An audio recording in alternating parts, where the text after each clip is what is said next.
Hello, and welcome to Felt Matters, a brand new podcast on all things felting, brought to you by the education team of the International Feltmakers Association. And we're your hosts, and both keen feltmakers.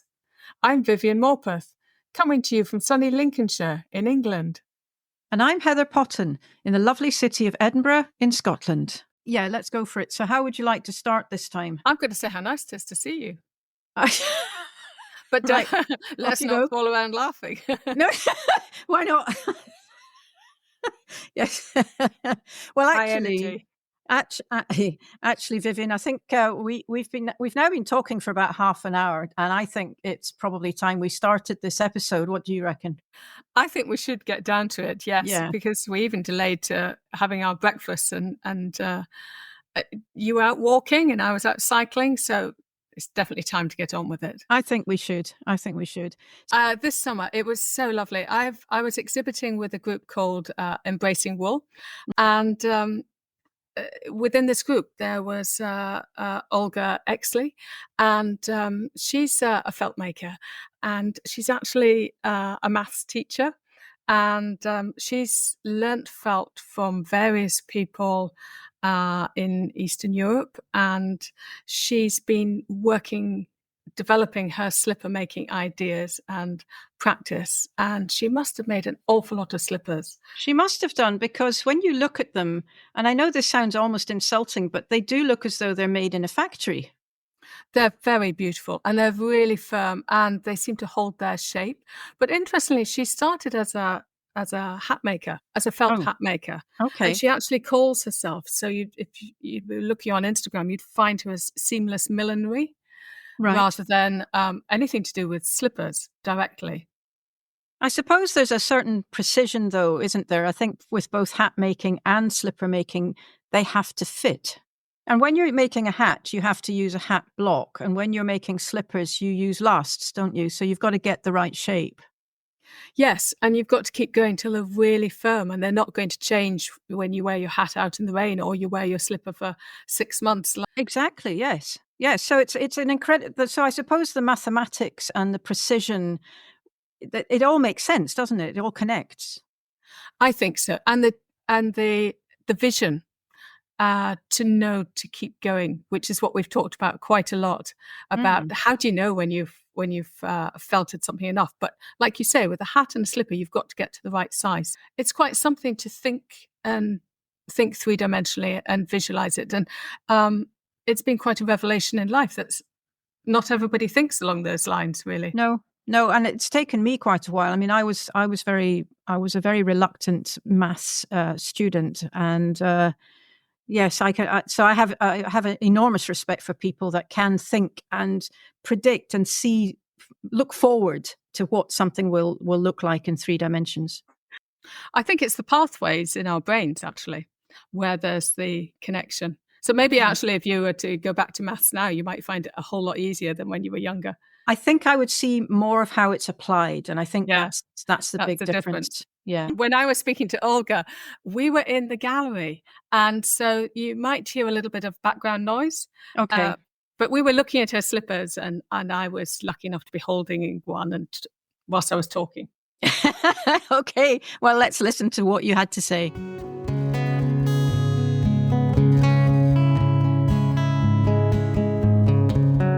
I'm here with Olga Exley at the Embracing Wool exhibition at Scamston Walled Garden, and it's so lovely to meet you, Olga. Thank you, Vivienne. Really, really fabulous time here with all the colleagues, and meeting you is a privilege, Vivienne. Oh, thank you. And you know what, I love all your felt, but I'm really taken with your slippers. Oh. I've made slippers myself over quite a few years, but your slippers are just so beautiful and firm, and obviously the design is really lovely as well. Can you tell us a little bit about how you get that beautiful shaping and finish? Thank you, Vivienne. I probably will do a bit longer story than you want. But, longer story would be great. Well, yeah, tell us. I understand footwear should wear a long time enough. When you're charging people a reasonable amount of money, you are expecting that item to wear. Yes. And per square centimeter or inch, whichever units you're used to work in, the pressures and tensions applied on that piece of felt inside are much greater than anywhere course, else. Yes. So the basic thing is, for me, it has to keep the shape, be wearable, be thick enough, be comfortable. And you achieve it in various ways. First of all, you need to make sure that the fabric you're making, the felt you're making, is dense. Yes. Enough. So I achieve it by, first of all, choosing specific wools. Not every thicker wool, and I'm talking about 29, 32 micron, is strong enough. Yes. The best wool is supposed to be, and I do find it myself as well, the best wool for slippers or indeed any footwear is Austrian Bergschaft. Really? Mountain sheep, lovely ears, they're more like goats looking sheep. Yeah. The wool is really good. It gives us strong sort of body to the slipper, to the footwear. It's easy feltable, despite it's quite thick, because some thick wools are very hard. They're very lofty, aren't they? Yeah, full of air and quite coarse. Yeah, so you have to apply quite a bit of work on the other ones. This felt nicer. It wouldn't felt like 16, 14 micron merino by looking at it. You still have to apply some work, quite a bit. Yes. But it is one of the best wools in terms of thick wools to felt. So also you need decent amount of wool in a slipper. Yeah. For that, wool will wear out with friction. So to prolong time of wearing, you need certain thickness. And do you weigh it? I weigh. Yeah. I aim for identical shape, which is actually working by hand is very difficult. Yes. So the first thing to start is correct weighing the wool. I generally don't use just pure Bergschaft, just because it doesn't create as dense felt. It is really? strong, but it's not Yes. dense.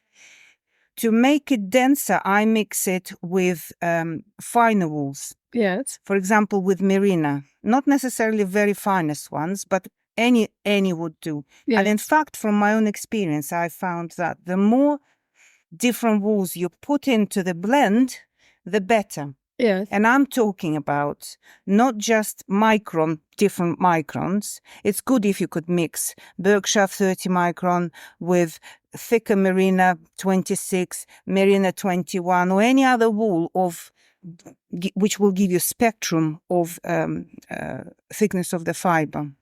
Now, it's not my idea. I've heard it somewhere, but I can't quote where I've heard it. And I worked on that principle, and it worked for me definitely. So my understanding of, or analogy I can make here, is that imagine you've got an empty vessel or glass. You can fill it with bigger stones. You can put a few stones in, and here we go, vessel is full. You could put smaller stones in, and even smaller, and put sand in, and will be still space for water in between all of these little sandstones pieces. So that what for me creates the most dense felt. It doesn't have to be thick, it has to be dense. Oh, that's extraordinary. So you're saying by mixing different microns and different fibers, you're actually filling all the air between. Absolutely. Fibers? Whatever can go in between goes in and just fills the space. And I genuinely felt to the level, sounds terrible, to death I say it. So until you can't felt physically anymore. So do you start off with a very large slipper? Do you have a Indeed, I do. shrinkage formula? Yeah, well, I will use the word coefficient. I'll use coefficient of 2, which means the length of the resist and width of the resist is twice the size of the actual measurements of the slipper you want to achieve. Oh, fantastic. 1.8 would be the minimum. Yes. But some wools cannot be shrunk to the coefficient of 2. especially thick wools. And the Bergschaf is the one which will. Yes. Now, the percentage-wise, anything from 50% Bergschaf is great. Going lower, it still will be good, but I think you need that strength of the fibre. And oh, I didn't mean to talk across you. Is that how you get that lovely shaping as well? Because these, I should say, are beautifully formed. You've got the foot shape, you've got a beautiful ankle shape and a little V and a lovely fitting sole to it. And they just have a really nice shape and they look as though they're going to hold their shape all their lifetime. Thanks, Vivi. They will hold. That's definite. Now, how to achieve the shape is obviously once you got a good felt. Well, I'll start again. So I need some. I love tools. a good story. This I is need. great. I need certain tools. Yes. I need lasts, shoe lasts. Yes.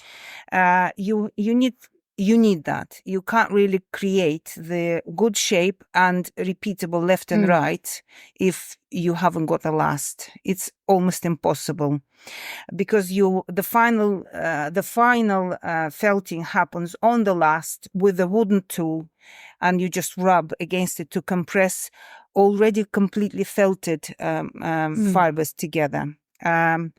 So to achieve the identical shoe, because you don't really want to walk in the shoes which are different.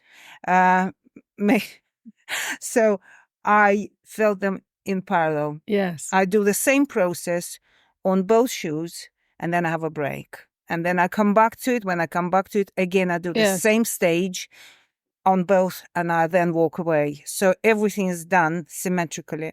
Another important thing is that you felt, then you stretch. You felt, you stretch. You felt, you stretch. And it's so counterintuitive, isn't it, that you're stretching it and making it large again? Yeah, but it sort of picks up the strength and it stretches better. Yes. But mainly thing you're achieving is that your felt becomes even in thickness. Obviously, you achieve it by also laying out even as you possibly can, laying it out not in one lump, but I do 4 layers. Yes. I wouldn't go less than 3, I would say. To save some time, you can share the wool into 3 layers, but I've been doing 4. I don't know why it's been like that. And have you pre-blended the merino? Oh, that's with the another. Yeah, that's it. That's another thing I want to say. I wanted to mix the wool to create the effect I was thinking about, this thinner wools taking the space, but it doesn't really felt together very well. You can't kind of marry the wools together of different thickness very easy.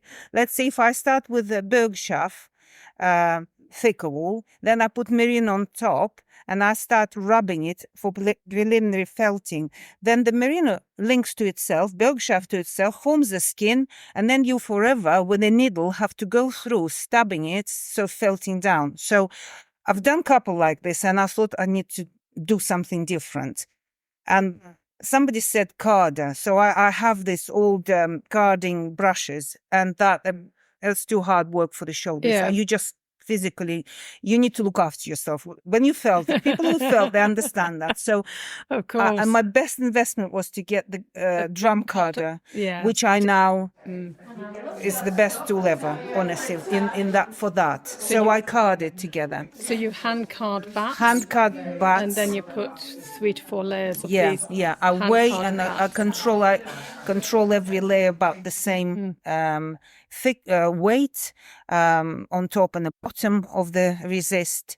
And I do when I do layout, I also watch that each of the layers, each of the slippers it did in each layer, they repeat each other, and that's easy then, if you do 2 together. So I don't think you can actually achieve identical, even with the last using of last identical shoe. If you're working, you do one and then another. Yes. So I celebrate when my the weight of the slippers within 2 grams. Wow. And that's considering if my slip on average for size 7 is 125, 130. So when you can't feel it by hand, That and is 2 so grams you fantastic. And it's so generous of you to share all Thank of that you, with Vivienne. us. Thank you so much. Thank you so much for giving me the opportunity to talk and, discuss my work. We'll do it forever. I'm sure we might actually pick up on another topic another time. Thank you, Thank Olga.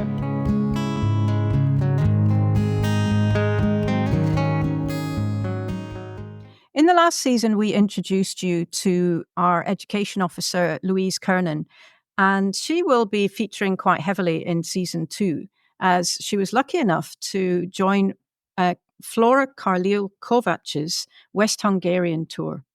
You've been to Hungary yourself, haven't you, Vivienne? I was lucky enough to go to the World Felt Symposium in Hungary in about 2002, 2003.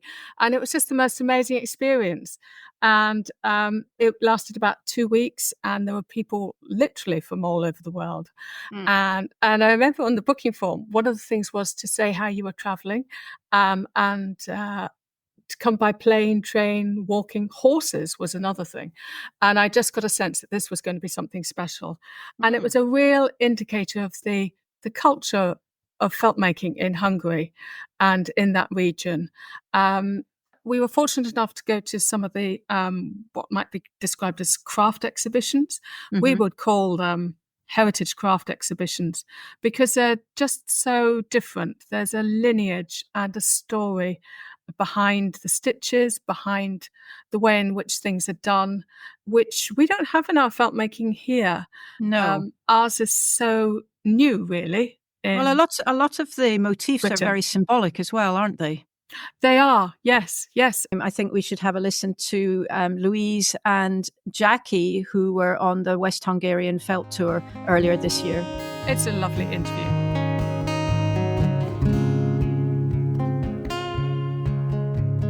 We are now on our last day, or our leaving day of Flóra's Felt Tour in West Hungary. And I'm sat here with Jackie Stringer, who has been one of the 11 ladies on the tour. So we've spent 11 days together with 9 other people in this beautiful country of Hungary. We're now in Budapest, in the capital, and all arrived back here to go our separate ways back home. We've had an amazing time. The weather wasn't particularly kind to us in the beginning, but oh my goodness, it's really come good in the last few days. Yeah. Jackie, what have been your highlights of this tour? If you could pick just one or two different things, what shines out for you? I think it's the generosity of the tutors that we've had. They have just been so supportive, encouraging, generous in spirit as well as in teaching, sharing their expertise. So positive. You felt uplifted. Yes. I enjoyed the hat making, the bag making, the stitching, which is not really my... That was kind of your least favourite at the beginning. Yes. But you got into your flow. I did, and I will complete it. Yeah. But I think the thing I will take away is what a wonderful, it's not fraternity because we've been all women, but what a wonderful community felt makers are. Yes. So generous and kind. Yes, absolutely. Supportive. I think the quality of the tutors and their ability to keep us all together as a cohort in a class and make sure that everybody gets the support they need. And then we were also supportive of each other as well. So, yeah, it's been phenomenal. I think one of the things that has really come home to me is how we need to preserve and perpetuate these dying crafts. Yes. We went to that felt factory and it was heartbreaking to see a wonderful enterprise that was hanging on by a thread. Yes. And we're losing so much skill and our heritage. So I really think it's important that we perpetuate the felt making art and craft. You know, I can't do anything about the felt factory. No, it was such a shame to know that in its heyday it employed 360 people and worked 24/7. Yeah. And now half the factory sits doing nothing for 1 week while the other half of the factory works, and they only employ 12 people Yeah. on one shift. It's such a shame. Yeah. It was a fascinating tour, was that, and I hope they find a way to, you know, find a niche Yeah. product that Yeah. they can manufacture so that they can keep going and hopefully expand, maybe not back up to the 360 employees, but certainly expand to fully utilise all of the equipment all of the time. Yeah.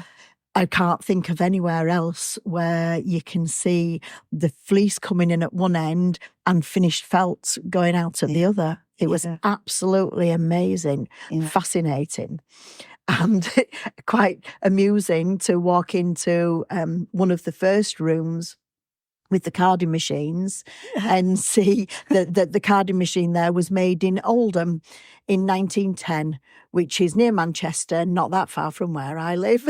Yeah. Yeah. So that was amusing. But yes, I really hope they find that niche product to get them back into the marketplace.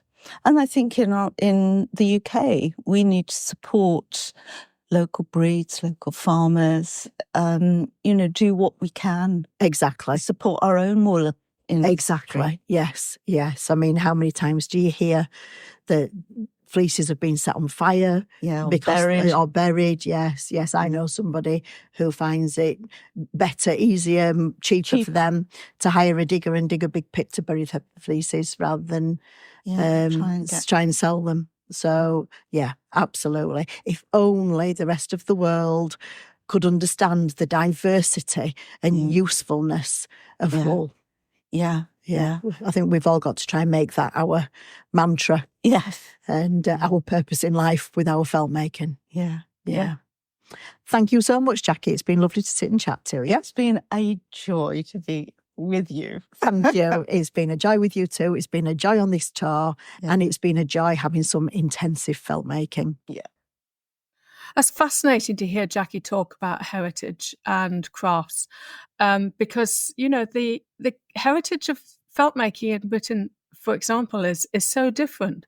We don't have that kind of heritage. We have hat making, but we don't have a very broad felt making experience where I think most of us can talk about when we discovered felt making rather than growing up knowing how to make felt. When you talk to lots of people, you have to explain that working with wool, there's knitting, crochet, weaving, spinning, all of these different things, and felting, of course. And felting, as we all know, is one of the oldest or the oldest non-woven fabric in the world.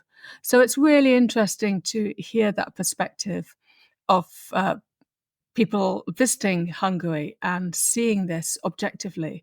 But Heather, you were fortunate enough to spend time with Janna and felting with Janna. So Janna comes at it from a different way. Janna's also on our education team, and she's what we might call a sort of a younger, modern felt maker, but she lives on a farm and works directly with her sheep fleeces. And so your interview with her is just, it's delightful. And you're felting at the same time, we should say, whilst you're chatting through it. Yeah, I wouldn't say that it was an interview in any sense, really, because we were outside. It was a little bit windy, but not too bad, thank goodness. And it wasn't raining, obviously. But there was no sense of it being an interview. It was I was being instructed, and it was an absolute joy to learn from Janna.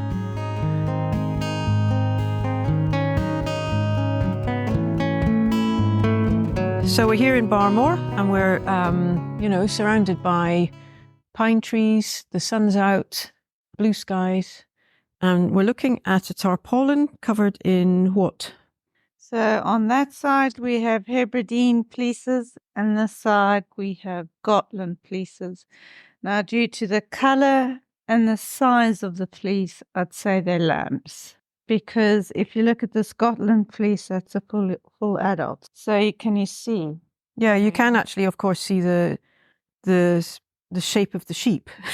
Yes, Yeah. so that would have been where the head is, Yeah. and that's the bum. And the reason for that is when you shear a sheep, you turn them on their backsides, so they're in a sitting position, because it kind of hypnotizes them.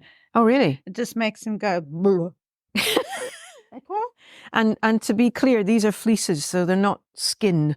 No skin, and the sheep run off happily back into the field once you've sheared them. Yeah, probably quite relieved to get rid of all this.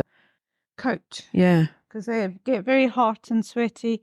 And the main reason for shearing sheep, which is a very serious thing, why, is because of maggots. I know it's a disgusting topic to talk about. It's the flies. They sit on the poo that is stuck to the fleece. Mm-hmm. Then the flies lay eggs. Right. Okay, so then the eggs hatch, and what they do is they'll eat the sheep alive. Yeah. Okay, so this is the importance of shearing a sheep. Yep. It's a disgusting thing to say, but when you understand it, it makes sense. Well, I suppose if we weren't to cut our hair or wash us ourselves, then, equally we'd start to be infested, wouldn't we? Absolutely. Yeah. So we're doing them a favor, and we're getting the nice woolliness for ourselves. Mhm. So it's a win-win situation. And how would you describe the difference between the Gotland and, is it Hebridean, did you say? Yeah. Yeah. So now Hebridean, if you look at the fleece, it's long and thin, and it's quite wiry, like a terrier, like a dog. Whereas Gotland is softer, it adds lush, it's more like a Maltese poodle. Yeah, and it's very curly, isn't it? Very, very curly. And it's a sort of pretty shade of kind of silvery grey. So both these sheep change colour as they get older, ironically. All right. Do they get grey like us? They go white. I'm going white. Yeah. A bit like us. So can you tell the age of a sheep from its fleece? Sometimes, not all the time. Mm-hmm. And you can also tell the age of a fleece because it just feels the texture of the curls and the locks will feel different if it's an older sheep. Becomes coarser. It's almost like there's less vitamins in it. Right. So how old would you, I'm not asking for a date of birth, but No, but I also know these sheep because they're on a neighbouring farm. So right. they're about 3 years old. Okay. Right. It's quite nice. It is. Soft and And when we work with this, they keep the curls. It doesn't sort of straighten out or anything. No, that's what we're trying to achieve. So this was from my boy Archie, who's across Wensleydale, across Teeswater. Right. And this is almost white, isn't it? It's very... Well, it's still dirty because I haven't washed it. Okay. So it's still got lanolin and dirt and dust in it. It's gorgeous, though. So and it must be, how long is that curl, would you say? Oh, it's about, I don't know. 6 inches? Yeah, I was going to say 6-7 inches. Yeah, that's amazing. So I got more of the fleece. This is the first one I've ever made. So it's not perfect.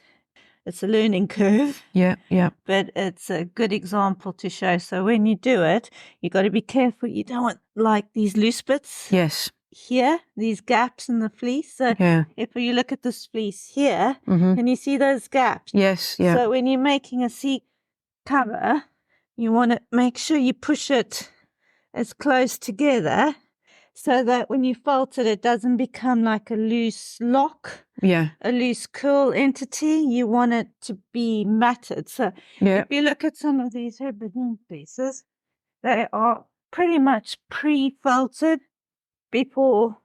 That one's not so, but this one is. Can you see? Now that's almost like it's oily because of the lanolin, but it's already pre-felted, so that won't take long. Straight from the animal. Straight from the animal, because this bit is close to the skin.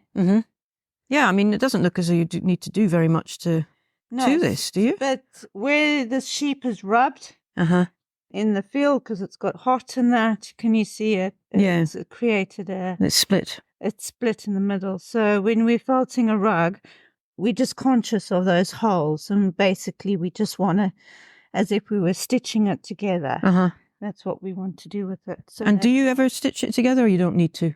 I've never done it. No. I mean, I can feel my hands now are quite sort of Oily. greasy. Yes, Yeah. yes. The natural lanolin. And smelly. I love it. Can you see here? This is where the bum was. Uh-huh. Because you can tell it's a bit matty and I can see there's poo in it. Mm-hmm. Now, when you see these whiter, wiry Wirier bits, yes. hairs, like here. Can you Yes, see that? yes. That is what we call guard hairs. If you look on the Gotland, especially back here. There. Right. That's called a guard hair. It doesn't even feel like hair. No, it's like a wire brush. Yeah, yeah. And that is generally found on the legs. Right. And that's just waste. You don't want to use that. That's just... And this is actually sheep rather than vegetation. That's sheep. Gosh, it looks just like grass, doesn't it? Or straw. See, it's just got the poo stuff. Yeah, yeah. But yeah, well, it's the real deal, isn't it? Legs, if you look on the legs, you'll always find guard hairs. Right. It's just where I think it's just been brushed and gained. Yeah, look. Mm-hmm. It's horrible. So we want to pull those bits out when we... Okay. When we're doing the seat cover, you don't want those. And then when a shearer goes over a sheep, you're rolling it. You use your feet to rock the sheep. Uh-huh. And when you run the shears over it, sometimes you don't get as close to the skin as you would like. And that's called a second shear. Right. And then you get short stub bits on the fleece that you don't really want. And presumably you're aiming to get the whole fleece off in one piece. Hit. Yes. So you don't want to go back over the sheep because you get these short little hairs as if you've done your own head and you want to make it shorter. You know, you get those short little cuts. Mm. You want to avoid those. So just by turning the fleece the other way around, you can almost see if the shearers had to go. If the sheep moves and he's being awkward, that often the young ones don't like it. So you get second cuts on the fleece. Right. Okay. But that, you see there, that would be guard hair because it's on the legs. It gets rubbed against the vegetation.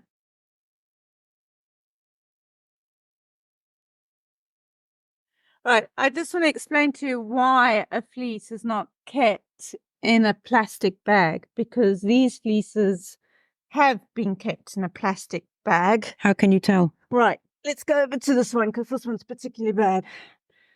Can you see there was wet poo? Oh, God. In the fleece. Yeah. And so... It's gone all white. It's gone mouldy. I see. And it's gone really hard. And it's just... That's the second cut there I was talking about earlier. Can you see those little bits? Yeah. But can you see how that's also feel that it's like thick mat? Oh, yeah. Now, Hebridean has a very high micron count. So it would be, just off the top of my head, I'm guessing, it could be about 27 and up. They were commonly used for rugs and shoes because of the coarseness. Whereas a Gotland would be a lower micron count, more like between 18 and 20. It's considered more of a luster, so that's why it's softer. And you'd be more likely to wear that, possibly. Opposed to this. So this would be hard wearing. So they'd make shoes from this and rugs and things like that. Right, okay. Carpets, predominantly carpet. And then that would go towards clothes. And that's why you get these different textures.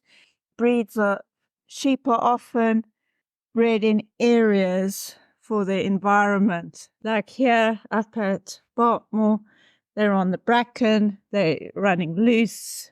So their fleece will be quite a tough fleece. I think they're Swaledales we got running around here. Right. So this one that you've got is mouldy and lumpy and whatever. Is this pretty much not usable? I wouldn't use it. No.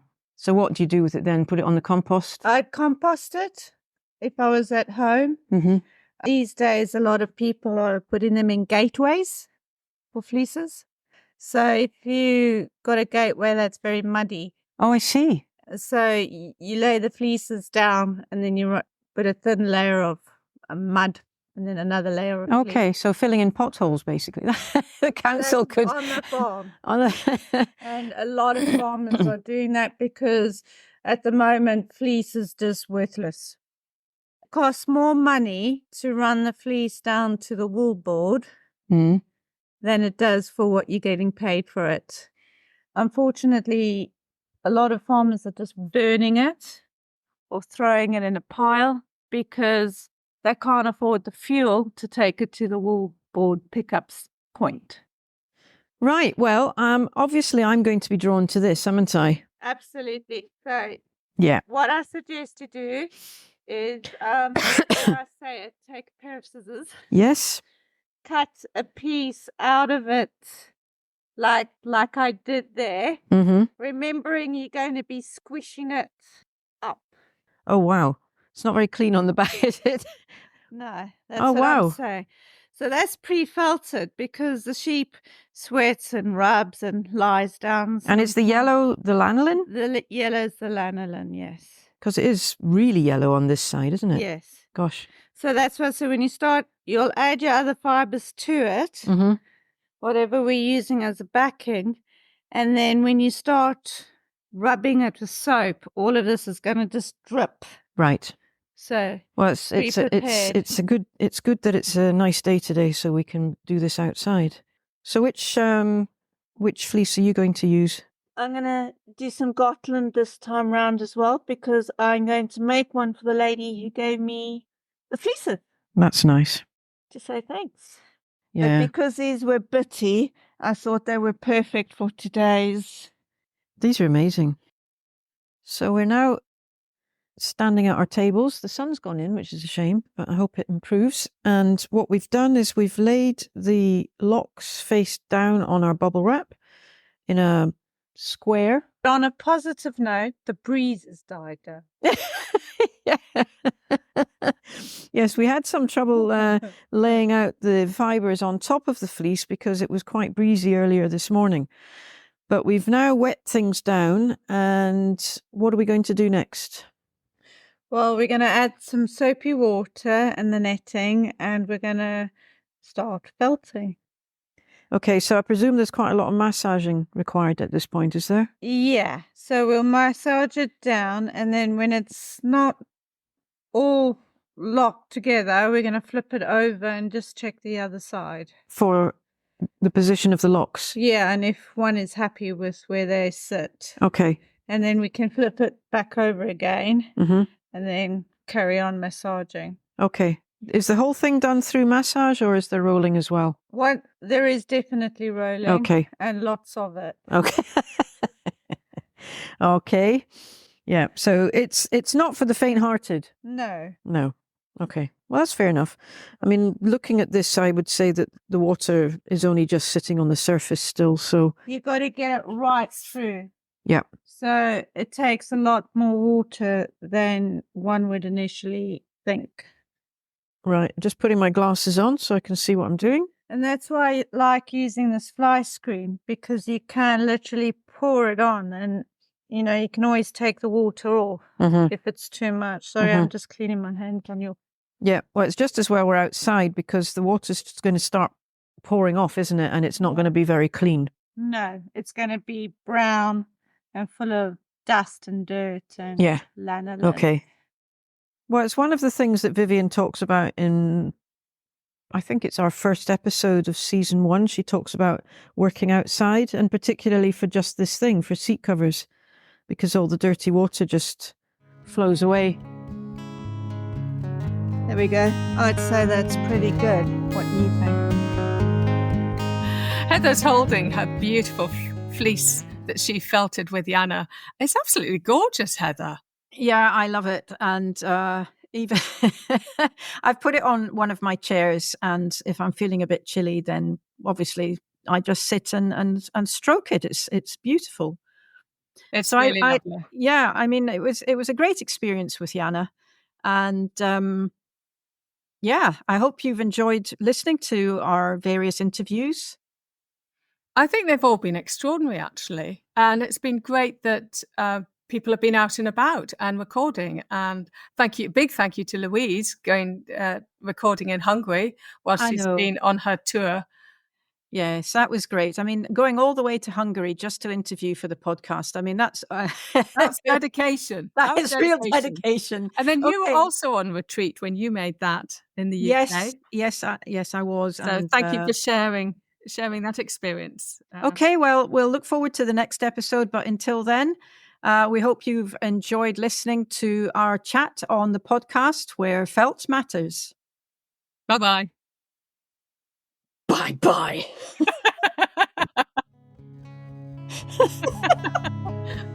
I thought you were going to say it's goodbye from Heather. That is goodbye.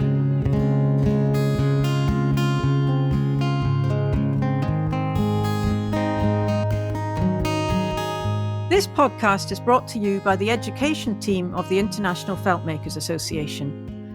Conceived, hosted and produced by Vivienne Morpeth and Heather Potton. Editing by Heather Potton. Music by Artie Williams. Graphics by Rafaela Morpeth. If, like us, you'd like to hear more from our amazing felting community, subscribe at the end of this episode. It helps other creatives to find us, and each episode will drop into your podcast platform for you to enjoy.